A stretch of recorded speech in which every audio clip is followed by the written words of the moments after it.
बूंद से घड़ा भरा जाता है। जी हाँ दोस्तों, बूंद बूंद से ही घड़ा भरा जाता है। ये कहावत जिसने भी कही है बिल्कुल सत्य है। एक बार आजमा के ज़रूर देखिए। हम हाउसवाइफ चाहे तो बहुत पैसे बचा सकते हैं, लेकिन हमारी गलती की वजह से हम पैसा नहीं बचा पाते। तो हेलो दोस्तों, स्वागत है आप सभी का मेरे यूट्यूब चैनल में। कैसे हो आप सभी? आशा करती हूँ आप सब अच्छे होंगे और सेहतमंद भी होंगे। तो आज मैं बताऊंगी आपको बहुत सारे पैसा बचाने की छोटी छोटी टिप्स, जिससे आप पैसा बचा सकते हो, जो आपके आगे बहुत काम आएंगे। और ना ही आपको कंजूसी करना होगा और ना ही अपने मन को मारना होगा, फिर भी आप पैसा आसानी से सेविंग कर सकते हो। पैसा सेविंग करना इसका मतलब ये नहीं कि आप अपने हस्बैंड की जेब से पैसा निकालो, मतलब निकालना मतलब चुराना ही होता है। तो ऐसा नहीं करना है दोस्तों। वीडियो को एंड तक ज़रूर देखिए, स्किप बिल्कुल भी मत करना। टिप नंबर फर्स्ट, हमारी सबसे पहली गलती कि हम महीने का बजट नहीं बनाते। ये सिर्फ मैं ही नहीं, हर हाउसवाइफ करती है ये गलती कि वो महीने का बजट बनाती ही नहीं है। जैसे सैलरी आया, जो जो काम है वो सब ऐसे बिना बजट की वो निपटा देते हैं। कम से कम 2 बार ये वाला जो टिप्स है उसको अपना के देखना। सबसे पहले घर का बजट बनाना, बजट में साइड वो लिखना जो ज़रूरी है, जिसको हमें देना ही है। जैसे घर किराया हो गया, बिजली बिल हो गया, पानी का बिल हो गया, गैस का हो गया, टीवी रिचार्ज वगैरह डेली का है, जिसमें हम 1 रुपया भी नहीं बचा सकते। स्कूल हो गया, स्कूल फीस हो गया, अपने घर के हिसाब से जो बजट रहता है, मतलब जो डेली जिसको हमें दूसरे को देना रहता है और जो ज़रूरी भी है। घर किराया उसको रोक नहीं सकते, उसका निश्चित है, तो जो निश्चित अमाउंट है उसको अलग बनाना है आपको, कि वो हमारे शुद्ध पैसे जो हमें दूसरे को देना रहता है उसमें से हम 1 रुपया भी बचा नहीं सकते हैं। रेट हो जाता है राशन वगैरह, जैसे दूध में एक दिन भी नहीं होगी तो उसमें बच जाएगा 30 रुपया। तो केजी लेते हो तो उस हिसाब से जैसे राशन का है उसका बजट अलग बनाना, क्योंकि इसमें हम पैसा बचा सकते हैं। क्योंकि बिना बजट का लेना मतलब पैसे की बर्बादी। सबसे पहले ये काम बिल्कुल करना है कि महीने में बजट आपको बनाना ही है। अब आप सोच रहे होंगे कि बजट करने से फिर क्या फ़ायदा होगा। जैसे 10,000 हम शुद्ध किसी को देते हैं, जैसे मतलब 5,000 रूम दे रहे हैं, 1,000 बिजली बिल दे रहे हैं, या 2,000 स्कूल दे रहे हैं, कुल मतलब इस टाइप का जो कुल टोटल महीने का खर्चा रहता है 10,000 जो हमें शुद्ध देने ही रहता है। और बाकी अदरवाइज़ जो 10,000 जो इसमें हमें राशन वगैरह सब चलाना रहता है। इस तरह से बजट बनाओगे तो क्या होगा कि जो हम राशन का सामान लेते हैं उसमें जो भी मतलब कई बार होता है कि हम फालतू का भी चीज़ें ले लेते हैं, जैसे कुछ भी ले लेते हैं जो हमारे यूज का भी नहीं आता और जिसको हम एक्सपायर करके फेंक देते हैं। तो इन चीज़ का जो पैसा है वो बच सकता है, जिसको आप सेविंग के लिए रख सकते हो। तो इस तरह से बजट बनाना बहुत ज़्यादा ज़रूरी है। अब आते हैं टिप नंबर 2 की ओर। टिप नंबर 2 मतलब जैसे घर का राशन हो गया जो हमें ज़रूरी है, जो जिसके बिना मतलब घर में हम खाना ही नहीं खा सकते, जैसे चावल हो गया, दाल हो गया, और जो ज़रूरी सामान हो जाता है, आटा हो जाता है, तेल हो गया, तो इसको आप ना मार्केट से मतलब थोक में लीजिए। थोक में लेने का क्या फ़ायदा है कि थोक में आपको सस्ता भी मिल जाएगा, और में नहीं लेते हो तो बीच में अगर ख़त्म हो गया तो फिर पास से कहीं से भी दुकान से आपको इमरजेंसी में लेना ही पड़ेगा, चाहे वो आपको कितना भी महंगा रेट में ही क्यों ना दे।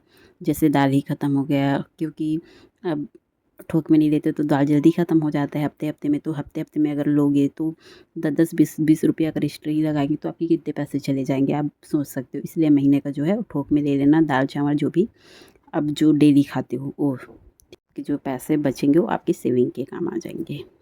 दाल ही ख़त्म हो गया, कभी तेल ख़त्म हो गया, कभी चावल ख़त्म हो गया, तो बीच बीच में अगर इसको लोगे तो 10-10 20-20 रुपया एक्स्ट्रा ही बनाएंगे, एक्स्ट्रा ही मतलब महंगा पड़ेगा। तो आप सोच सकते हो 3 चीज़ का 30 रुपया ऐसे ही हो गया। अच्छा है कि आप थोक से लो, थोक में सस्ता भी पड़ जाएगा।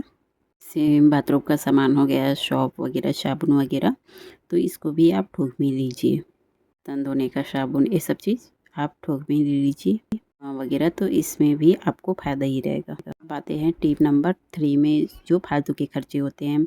जैसे हम राशन सामान खरीदने जाते हैं तो क्या होता है कि हम कैरी बैग नहीं पकड़ के गए, तो कैरी बैग का आपको पता है कितना रुपया लेंगे, 15-20 रुपया आपका कट। आप अपने पास हमेशा एक कैरी बैग रखो, डिग्गी में आप एक कैरी बैग डाल दिए रहो, चाहे स्कूटी हो, गाड़ी हो, जो भी हो, लेकिन एक कैरी बैग आप पहले से उसमें रख दिया करो। तो फालतू के खर्चे हैं, फालतू के खर्चे मतलब 15-20 रुपये ही अगर आपकी सेविंग के काम आ जाएंगे तो कितना मतलब आगे जाके कितना ही फ़ायदा होगा, सोच सकते हो। बात 15-20 रुपये की नहीं है, 15-20 रुपये जो फालतू का खर्चा हो रहा है। जब आपके घर में कैरी बैग है तो कैरी बैग लेने से क्या फ़ायदा, उसको आप डिग्गी में रख दो एक, क्योंकि बाहर तो जाना ही रहता है, कभी कभी कुछ सामान लेना पड़ जाता है, कभी ज़्यादा लेना पड़ जाता है, तो इसके लिए कैरी बैग की ज़रूरत होती है। जैसे क्या हो गया कि हम कुछ सामान लेने जाते हैं, जैसे मॉल वगैरह चले गए, तो वहाँ जो जैसे किराना सामान ले रहे हैं, जो मतलब घर की सामान, राशन सामान, उसमें से कई सामान हम फालतू ले लेते हैं, हमारे यूज के नहीं होते। हम नया नया देखते हैं तो फिर मन करता है कि इसको एक बार ट्राई किया जाए, लेकिन एक बार ट्राई करके उसको रख ही देते हैं, जो एक्सपायर हो जाते हैं, जो ख़राब होने के बाद हम उसको फेंक देते हैं। पहले लिस्ट बना के चाहिए, जो ज़रूरी सामान है उसको ही लीजिए। मैं ही क्या बताऊँ, मेरे घर में गर्मी में वो एक जूस लिए थे, क्या है, रोश वाला मसाला करके जूस लिए थे। अब वो पूरा जूस थोड़ा सा बस यूज हुआ है, अब पूरा रखा है, अब वो पूरा एक्सपायर होगा, अब मन भी नहीं करता उसको पीने का। एक्साइटमेंट में उसको देख के ला लिए थे, तो यही बात है कि उसका कुछ यूज ही नहीं हुआ। यूज किया उसके बाद रख दिए, अब मतलब थोड़ा ज़्यादा दिन भी हो गया तो मन भी नहीं करता, उसको देख के थोड़ा सा अलग लगता है। कई बार मैं ही अपनी बात नहीं बता रही हूँ, मेरे मिस्टर जी भी कई बार सूप लेते हैं और पीते नहीं, वो रखा एक्सपायर हो जाते हैं। तो मैं बस यही कहूँगी कि जो ज़रूरी है उसी को लीजिए। कई बार हम क्या होता है कि हम ऑफ़र देख के जो चीज़ ज़रूरी चीज़ नहीं है उसको भी ले लेते हैं, जिसका हम यूज नहीं करते। अब कई बार मैं ही क्रीम ली हूँ एलोवेरा का, लेकिन 1-2 दिन बस ट्राई करती हूँ, उसके बाद पूरा रखा है ख़राब हो जाता है, तो पैसा अलग से वेस्ट हो जाता है। तो आप एक लिस्ट बना के जाइए, जब भी आप मार्केट जाते हैं, लेने से पहले 2-3 बार आप सोचिए कि मेरे कुछ काम का है या मेरे घर के कुछ ज़रूरी काम का है। अगर मन में आता है कि नहीं है तो कुछ काम का नहीं है, तो उसको मत लीजिए, और जो पैसा है उसका आप सेविंग कर लीजिए। तो अब आते हैं टिप नंबर 4। अगर आपके घर में बच्चे हैं, ये टिप आपके बहुत काम आएंगे। जिनके घर बच्चे होते हैं उनको पता होता है कि बच्चे कितने खाते हैं दुकान वगैरह से, बहुत ज़्यादा, कम से कम 50-60 रुपया तो एक ही दिन में ख़त्म हो जाता है। तो यहाँ पे बच्चों का गलती नहीं होता दोस्तों, यहाँ पे जो है हम ही पेरेंट्स का गलती होता है, क्योंकि बच्चे का आदत जो है हम ही बनाते हैं। ये कभी मना नहीं करेंगे, आप जितना बार दिलाओगे वो लोग उतना ही बार खा लेंगे, चाहे आप 5 बार ले को 10 बार ले को, लेकिन उन लोग को तो खाना है, बस खाओ, क्योंकि बाहर दुकान का अच्छा लगता है उन लोग को। आप बिल्कुल भी ऐसा मत कीजिए, आप भले 3 बार ले जाइए, लेकिन 20 रुपये की जगह 5 रुपया का लीजिए, 1-2 रुपया का लीजिए, उसके मन खुश करने के लिए, और ऐसा चीज़ लीजिए जो उसको पसंद हो, एक बार में ही, और दूसरा चीज़ के ऊपर ध्यान मत जाए। 5-5 बार में मतलब 2 बच्चे हैं तो एक बार में चलो 10 रुपया का लेते, तो 3 बार गए तो 30 रुपया ख़त्म हुआ, कम से कम 30 रुपया आपका सेविंग हुआ कि नहीं हुआ। ऐसा कीजिए कि घर में हॉर्लिक्स वगैरह ले लीजिए और दूध वगैरह में डाल के दे दीजिए, इससे क्या है उसका सेहत भी अच्छा रहेगा, और फालतू बाहर का खाने का जो चस्का लग जाता है ना बच्चों को, वो भी नहीं लगेगा। इससे जो है बच्चे की आदत भी बन जाएगी। कई बार होता है कि हमारे पास अगर पैसा रहता हो तो बच्चे जो बोलते हैं हम वो ले लेते हैं, तो हमें ऐसा नहीं करना है। बच्चों को कम से कम 1 रुपया का भी कीमत समझना होगा, आगे फ्यूचर के लिए बहुत ज़रूरी है। मैं ये नहीं कह रही हूँ कि आप उसके खान पान में भी कंजूसी करो, लेकिन जो चीज़ उनकी सेहत के लिए हानिकारक है उसको आप कम ही दिलाइए, वही ज़्यादा बेटर है। या तो आप फल फूल दिला दीजिए, या घर में खिचड़ी बना दीजिए, दूध चौकोस ये सब मिला के दे दीजिए, उससे बच्चे बहुत खुश हो जाते हैं। दूध चौकोस से, भले खिचड़ी नहीं खाते लेकिन दूध हॉर्लिक्स वगैरह दे दोगी ना तो लोग खुश हो जाते हैं। 1 रुपया का लॉलीपॉप भी दे दोगी ना तो लोग खुश हो जाएंगे। वैसे तो 1 रुपया में नहीं आता, आजकल 2 रुपया 5 रुपया हो गया है, तो इसमें से आप कम से कम 10 रुपया भी बचाते हो तो आपके बहुत पैसा बच जाते हैं। तो चलिए आते हैं टिप नंबर 5 में। नंबर 5 क्या है कि सीजन। जब भी आप कुछ भी सामान लेते हो तो सीजन का लीजिए, जैसे सब्जी हो गया, अगर आप सीजन में नहीं लेते हो तो जो सब्जी है उसका रेट बहुत ज़्यादा रहता है। मतलब जैसे अभी सीजन चल रहा है, जैसे कभी देखना सीजन में जो है, जब सीजन रहता है तो गोभी सस्ता मिलता है, और जब उसका सीजन नहीं रहता तो महंगा मिलता है।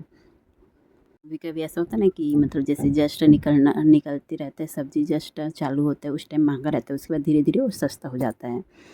जैसे अभी हरा मटर आ गया है, अब हरा मटर मैं उस दिन पूछी तो उसका 80 रुपया पाव बोल रहे थे, 80 रुपया। तो 80 रुपया में आपके कितने सब्जी आ जाएंगे, वो तो सिर्फ पाव बोल रहे 80 रुपया। मैं बोल रही हूँ कि मतलब सीजन में लीजिए।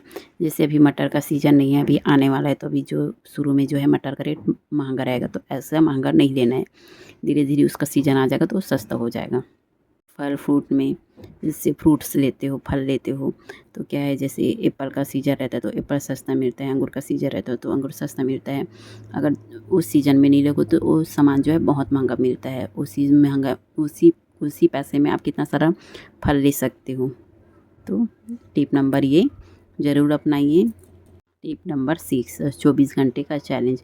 क्या होता है कि लड़कियां लेडीज़ आखिर होती है शॉपिंग का शौकीन होती है।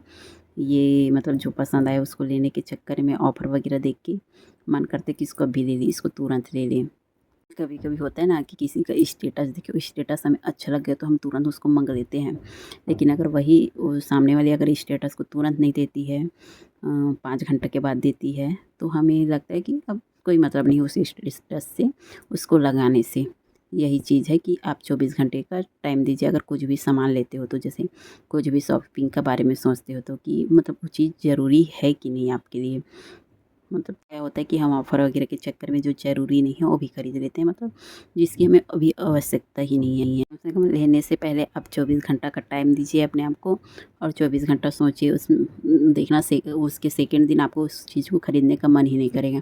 आपको लगेगा कि इस चीज़ का कोई ज़रूरत ही नहीं, क्योंकि कई बार होता है कि हम कुछ भी चीज़ देखते हैं ना तो एक्साइटमेंट में ऐसा लगता है कि हमें वो चीज़ तुरंत चाहिए रहता है, तुरंत। दिन जो है उसका जो है वो शौक जो है ख़त्म हो जाता है। आपको पैसा बचाना है तो जो ज़रूरी चीज़ है उसी में ध्यान देना है। जो अनावश्यक, जो हमारी ज़रूरी का नहीं है, जैसे हमारे पास 5 कपड़ा है तो छठवा का ज़रूरी नहीं है। अच्छा चल रहा है तो क्या है, छठ वाली ऐसी है कि हमने गरीबी में भी ज़िंदगी काटा है और मिडिल क्लास में भी काटा है। गरीबी में हम तो एक चप्पल, हमारे एक एक क्या बोलते हैं, चप्पल नहीं होता था, एक जोड़ी।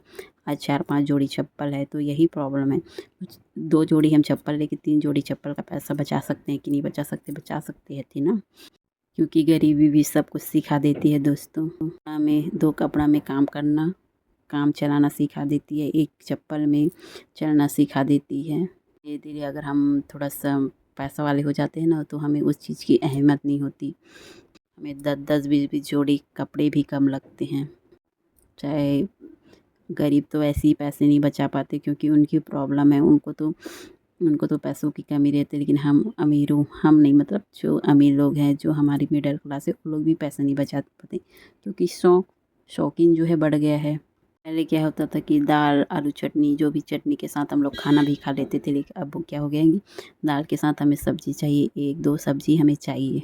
यही फ़र्क होता है। बचाने वाला चाहे कैसे भी बचा सकता है, चलाने वाला कैसे भी चला सकता है। ज़माना में पैसा बचाना बहुत ज़रूरी है। लाइफ में कभी भी ऐसा वक्त आ जाता है जहाँ हमें पैसे की बहुत कमी महसूस होती है, जो किसी को मांगने पे भी नहीं मिलता। गृहिणी का एक ड्रीम होता है कि हमारा खुद का घर हो, चाहे कोई भी लेडीज़ हो, लेकिन अगर उनके पास घर नहीं है खुद का तो उसका बस एक ही ड्रीम रहता है कि काश मेरे पास खुद का घर होता। इसका ड्रीम है कि उसका खुद का घर हो। प्लीज़ कमेंट करके बताइए बहनों। ये आते हैं टिप नंबर 6 है कि 5 है, 6 है कि 7 याद नहीं आ रहा है, लेकिन टिप नंबर जो भी हो 6 है या 7। आप प्लानिंग का कोई भी सामान ना खरीदे दोस्तों। जैसे महंगा कुछ भी सामान रहता है तो बिना प्लानिंग का बिल्कुल भी मत खरीदिए। पहले बजट बना लीजिए, मतलब पहले पैसा इकट्ठा कर लीजिए, उसके बाद ही खरीदिए। क्योंकि कई बार हम लोग क्या होता है, लोन वगैरह के चक्कर में हम लोग ना खरीद लेते हैं, लेकिन जो हमारा बजट है वो फिर गड़बड़ा जाता है, क्योंकि लोन पटाते पटाते हमारा जो क्या ही बताए पूरा पैसा ही चला जाता है। इसलिए बिना बजट के कुछ भी मत खरीदिए। जैसे 2 लाख का कुछ सामान ले रहे हो तो आपके पास 1 लाख तो होना ही चाहिए। मेरा कहने का ये मतलब है। जिस दौर से हम गुजर रहे हैं, मैं अपनी बात बता रही हूँ, जिस दौर से मैं गुजर रही हूँ, हमारा परिवार गुजर रहे हैं, उस दौर से आप बिल्कुल भी मत गुजरिए। इसलिए बिल्कुल भी बजट बनाइए। हम बोलते हैं ना कि जैसे क्या होता है कि हम शादी के बाद बच्चे प्लान कर लेते हैं, अच्छा खासा ज़िंदगी चलता है, लेकिन उसके जब पढ़ने जाते हैं तो हमें लगता है कि हमें थोड़ा सा प्लानिंग थोड़ा चेंज करना चाहिए था। उस टाइम भले ही अच्छा खासा सैलरी हो, लेकिन बोलते हैं ना कि जैसे बच्चा आते के बाद खर्चे बढ़ जाते हैं। तो जी हाँ दोस्तों, बिल्कुल ये बात बिल्कुल सही है। खर्चे बहुत बढ़ जाते हैं, पढ़ाई लिखाई और सब चीज़ का, और उसी टाइम में सब चीज़ होता है। तो पहले आप अपना घर प्लान कीजिए। अगर घर नहीं है तो पैसा बचाइए।